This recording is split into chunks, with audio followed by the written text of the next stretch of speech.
Good evening and welcome to the Writer's Block.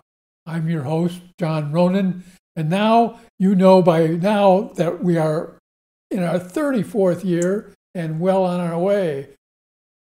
I interview writers about their craft, what they're working on, what they've accomplished, what they might be planning for the future.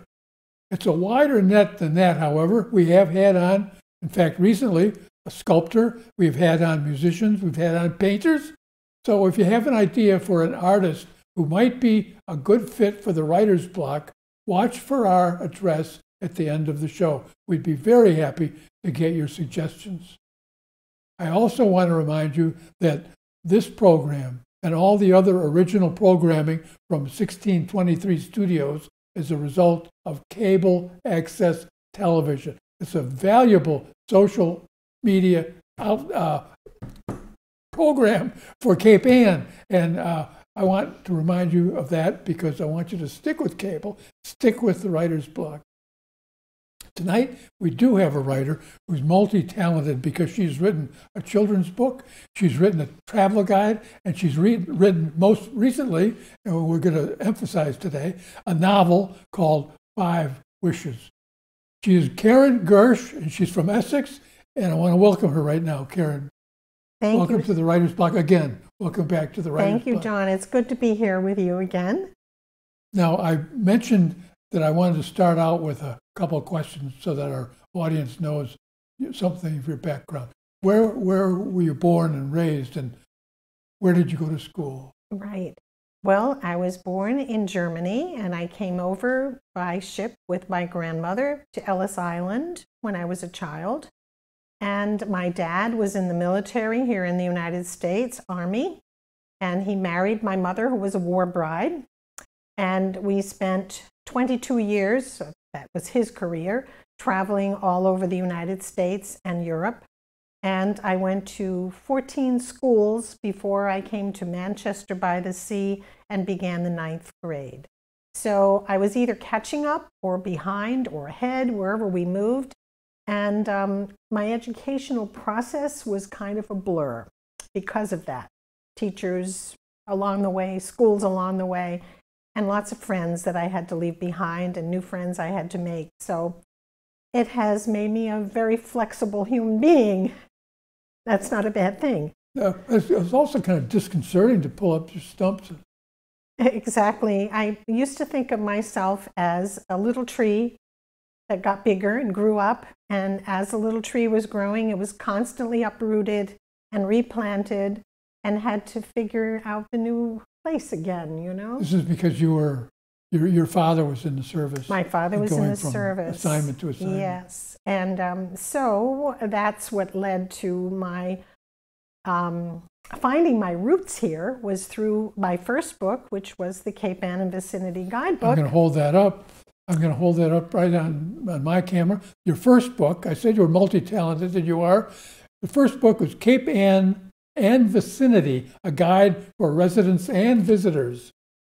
This book, when did that come out? That came out in time for Gloucester's 375th anniversary. Just 25 years ago. 25 short years ago.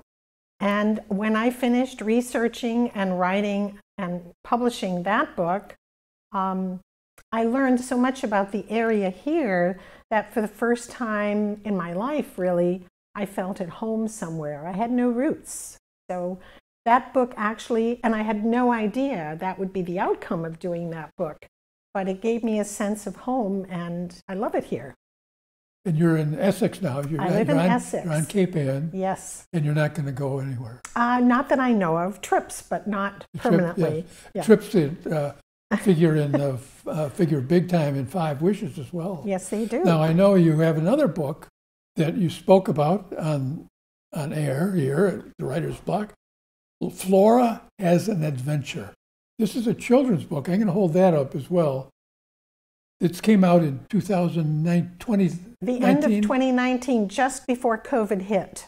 Just before COVID. I can't remember that far back. I know. So this is a very fun book for children, and this is available still. Yes, it is. It's for children ages 3 to 8. 3 to 8. Yes. Remember that Christmas. And I've been doing a lot of children's programs with that. I've been at the Sawyer Free Library. I'm going to be in Hamilton the first Saturday in November, and in Beverly at the Beverly Public Library, also early November.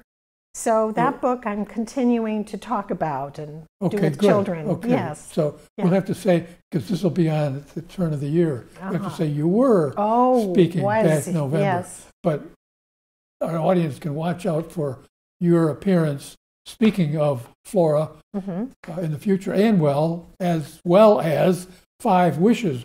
This is the book we're going to emphasize today. I'm going to hold that up, and we also have a JPEG to put on the full screen. This is 5 Wishes, a novel, a complete different shift from a children's book of 15 or 16 pages to an adult book of several hundred pages. Yeah. I want to ask you about that leap. I might as well start out with that leap. Did you have to learn new work habits and see other challenges when you shifted gears? Right. Well, a novel comes from out of here.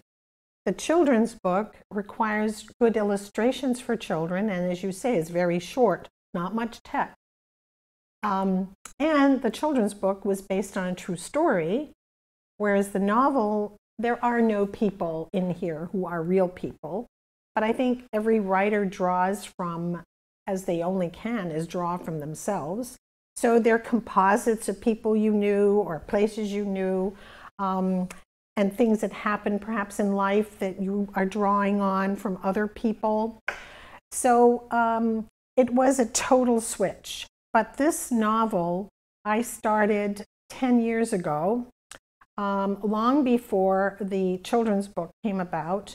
I had an idea. I woke up in the middle of the night, and I had this idea about writing a book about an older couple who live in New England, and the husband's kind of a curmudgeon, and the wife has decided after all these years of being in one community, in one place with a man who grew up there and was happy and content to stay there, that she's missing out on life, and she has things she wants to do while she's still capable of getting out there and doing them. Yes.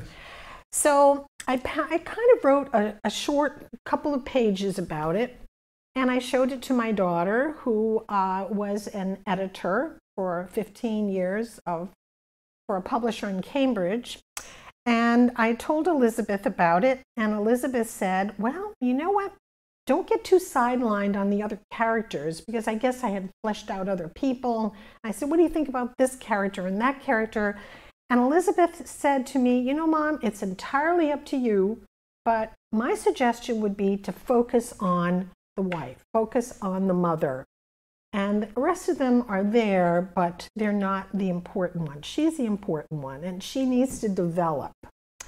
So I took her advice, and bits and pieces over the years, I do a chapter, I put it aside. I didn't know where I was going with this. And I'd never developed, I'd learned it in school. I'd taken creative writing in school, but to actually sit down and do 230 or 40 or 50 pages, actually, I discarded stuff. I probably discarded maybe another 50 pages. So that's how this one came about. And my style of working is, and I did this with the Cape Ann and Vicinity Guidebook, is that I have chapters and I have an index, I have a table of contents. And I did that with this novel as well. I had a table of contents, and all these chapters, there are chapters, but there were many more sub-chapters, which was to help me like a roadmap to stay on, stay on 128, don't get off on 62 and 35. And so I did that, and that helped me to format it, I think I admire your organization. I can't imagine working on a novel. I've never written I've attempted a novel, and it was just horrible. But if I'm working on a poem that's more than 2 pages, I can't. Too complicated. Yes, but poetry is the most difficult writing of all, in my opinion. So and my hat's off to you for that. Well, sometimes it works, sometimes it doesn't. Oh, it works for you. You spent 10 years on the novel. Off and on, here and there, yes. And you mentioned before the show, before we went on, that it's a very direct book. Mm-hmm. It's not mysterious. There aren't mysteries. Well, there are mysteries, and there are profound family secrets. I'm not going to reveal any of them, but thank you. I want to assure our audience that there are some big reveals in here that they'll be surprised to get to. But the style is direct, and I wonder if you would read maybe the first 2 paragraphs Mm-hmm. of the first chapter, which is Matilda and Delbert McInnes, the older couple Mm-hmm. who are happily married. They've been married for decades. And if you could just give us a brief reading of the first couple of Sure. It gives the reader a sense of my writing style. Matilda, known as Tilly to friends and family, laid down her pen and closed the book. Almost 5 o'clock, and Delbert, known as Bertie, would be rising and looking for his breakfast. She padded over to the tall bookcase and put the journal back among her gardening books. In front of the mirror, she stood straight as a sunflower and frowned. Coarse sprouts had appeared on her chin. She pursed her lips, noticing a fuzzy mustache. With a swipe of the comb and a bobby pin to control loose strands, she neatened her thinning hair. Ready to face the new day, she wore an elastic waist jeans, air-cushioned sneakers, and her favorite blue mock turtleneck. She's a very practical woman. Yes, she's very practical. She's very practical. One thing I noticed you do is give everybody, the major characters, nicknames.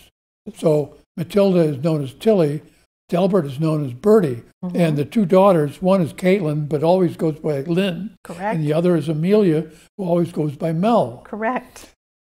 I thought that made them much more personable Mm-hmm. and close immediately, Mm-hmm. because nicknames are very common. Abbreviated names are very common in our everyday use. I thought that was effective. Mm-hmm. Good. Well, it seemed to make sense to me that these children were not going to be called by their full name all the time. No, or they have strange nicknames like Tootie or... What about if I read page 9, the first paragraph? Absolutely. Or 2, maybe. So here's Bertie. This chapter's called Peach of a Soul. Peach of a Soul, yes, Peach of a Soul. And Bertie is, meanwhile, Bertie headed to his shop. He walked the distance from his cozy 6-room Cape Cod-style house every morning in about 10 minutes. As he walked along, he whistled a little marching tune, something from Sousa or perhaps a Strauss waltz. He mimicked the sounds birds made in the hedges along the sidewalks, and they replied from hidden perches. He could walk it blindfolded. He knew every house, every tree, and all the uneven surfaces on the sidewalks, the curb cuts at every street crossing by heart. After all, for 76 years, he had breathed the clean air of this tidy New England town. The New England town is called Hamlet, by the way, and it is, in fact, a small hamlet.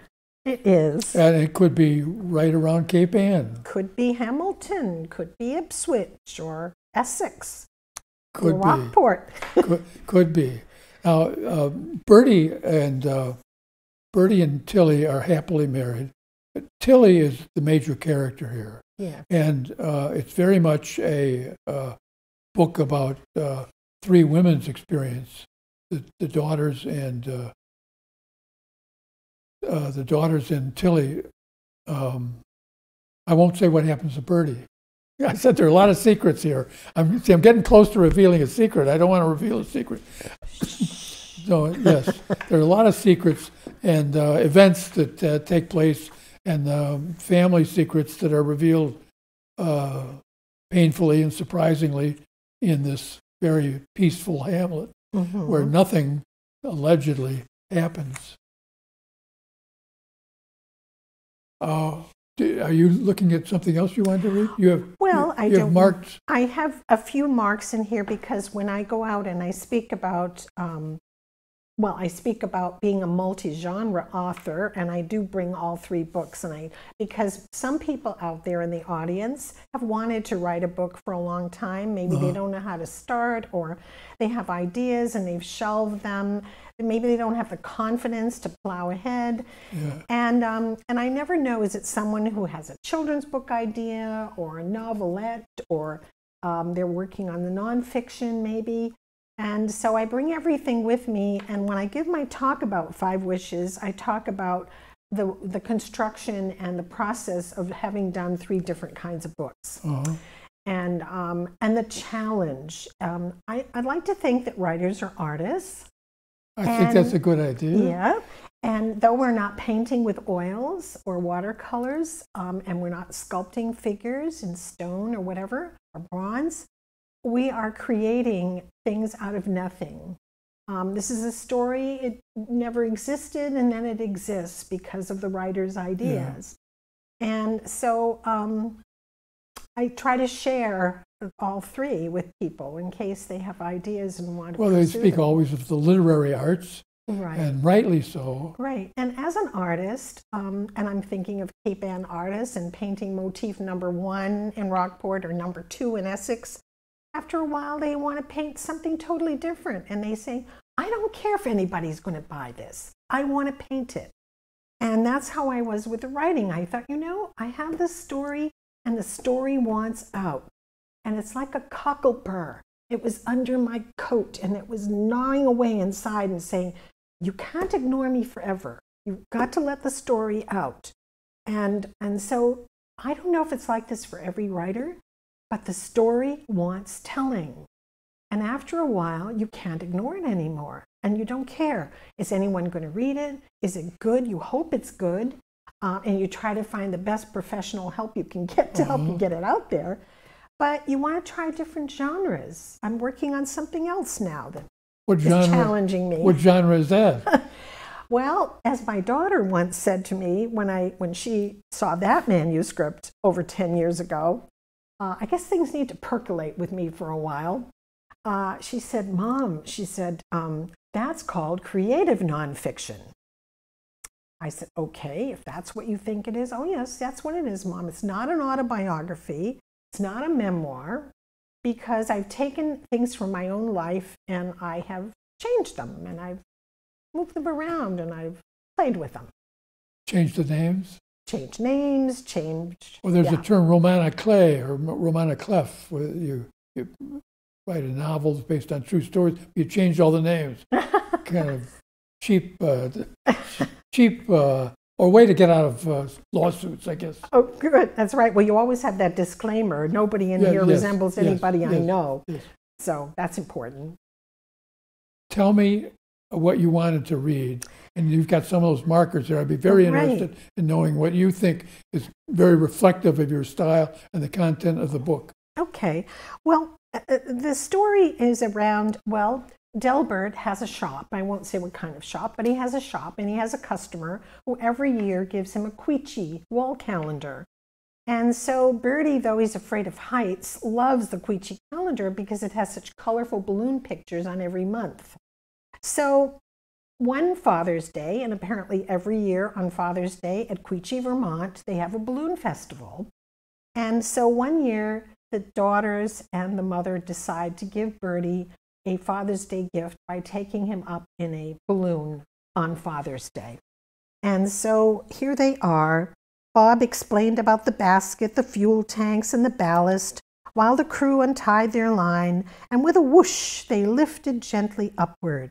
A photographer was running about the field, calling up to them to look out over the basket as she was going to take some pictures. Bob, don't forget to have them come and see me when you get back, she hollered. Up and over the grassy field they rose, as the river and the mill with its shops became tinier.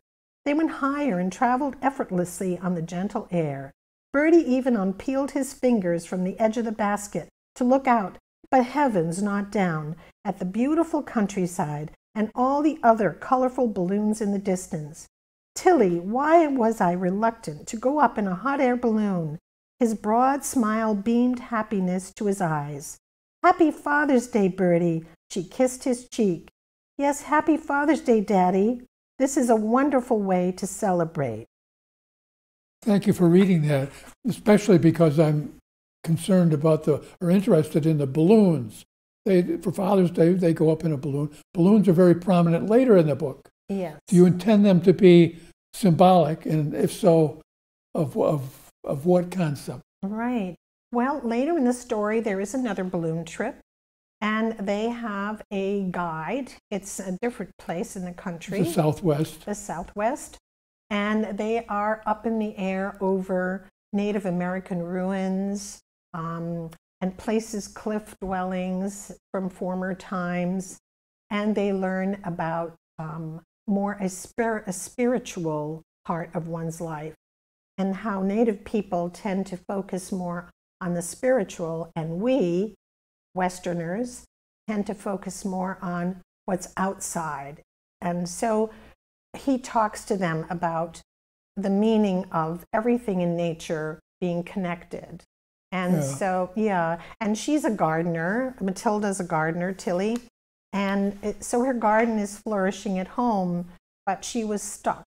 And so the book is about her coming unstuck and growing. Yes, and growing. I thought the balloons had two functions for me as I read the book. That they were showing, certainly for Tilly, but also for Lynn and Mel, a higher elevation from which to look at their lives, and some of the discoveries they're about to make, which are difficult discoveries, but they handle them. They handle them well and in an adult way, and they're able to continue. Yes. I love the idea of the balloon and looking out with a little perspective. A different perspective on one's life. Yes. From a higher elevation. Yes. Thank you. Good you picked up on that. I thought that worked well. Yeah. I can't say. I keep moving to a question that's going to go close to revealing something from the book. I have to stop myself. I stumble a little bit. So how about if I tell the viewers about the cover? Please. And can I talk a little bit about working with this publishing society that I Sure, absolutely. chose? So Atmosphere Press is in Austin, Texas. That's the publisher. It's a small independent publisher. And they had a cover designer. They have a cover designer in Brazil. And the editor was in San Francisco. The proofreader was in Minnesota. And so all these people are working from home. They're all people who've been in the publishing business for a long time. And so because there is a castle in the story, without giving that away too much, I thought the only image that could be on this cover would be a castle. So I said to the cover designer, there's a painting in this story, and it's a painting of a castle. And so I was hoping, since the original real oil painting is over 100 years old, we could use that image. So I went online, I looked it up, and apparently it was protected by copyright for another 70 years. So you postponed the publication. So I said, well, wait a minute. We got to find another castle. So he looked around and he sent me this image and he said, how about this one? And I said, well, the sky was very dark. I guess the sky is dark in Scotland a lot. And I said, we got to make it a little more cheerful because this is not a doomsday book, not really a doomsday book. So I said, I want the sky a little more colorful. And so here came this image and I said, oh, I love it. Let's use it. So afterwards, I was speaking in Hamilton at the Hamilton Public Library, Hamilton Wenham Public Library, and one of my guests in the audience said, I know that castle. I've been there 4 times. It's the Eileen Donnan Castle on the Isle of Skye, and it's the most photographed castle in all of Scotland.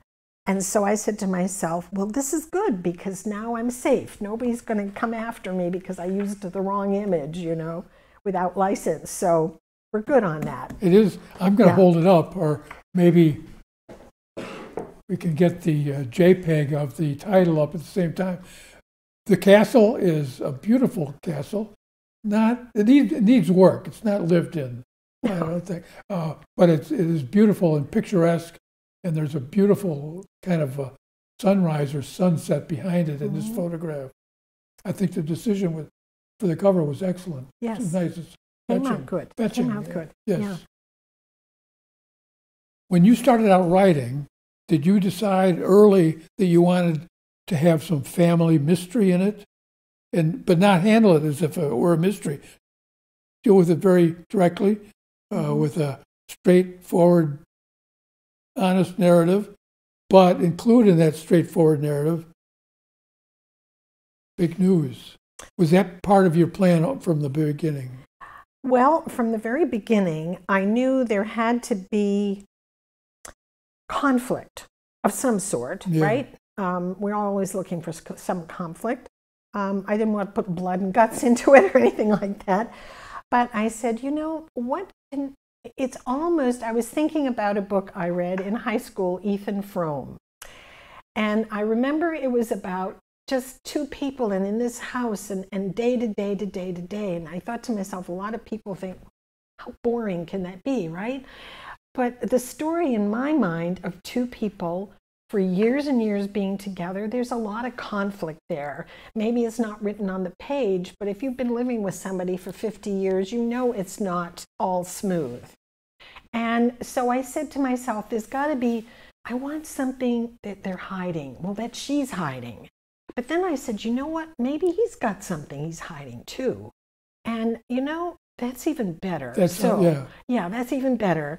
And that neither one is aware of the secrets until later. Yeah, the characters, except for a couple, are unaware of the secrets to come. It's a dramatic irony. I was just glanced at the clock. Yes, are we done? We're almost out. No, we're not done. We're almost out of time. But I want to ask you one quick, short question. What would you recommend to somebody who wants to start out writing a novel today? What's the first thing they should do? Okay, if they live here in the area, anywhere on Cape Ann or the North Shore, the writers group in the Critique Writers Group by Colleen Getty in Wakefield has been a tremendous help to me. And it's called theroomtowrite.org. You go on that website, and they're always looking for new people who want to write. You don't have to be a published writer. You don't have to be an author. You just have to be someone who loves to write. Room to Write. Theroomtowrite.org. Yes. Remember that. Thank you very much. It's a good, solid suggestion. John, yes, it is. They were helpful to me. Karin Gertsch, I want to thank you for coming back to the Writer's Block and sharing your experience about all the genres you've been involved in and created, and especially brand new novel, 5 Wishes. And I want to recommend that our audience, if they want to go find out the secrets of that family, go out and buy it right now. Yes, and it's going to be at the bookstore here in Gloucester. Good. Yes, the Beverly Farms bookstore. And on Amazon, I'm Absolutely on Amazon, but try the independent bookstores first. Even if they don't have it, ask for it. Yes, of course, yes.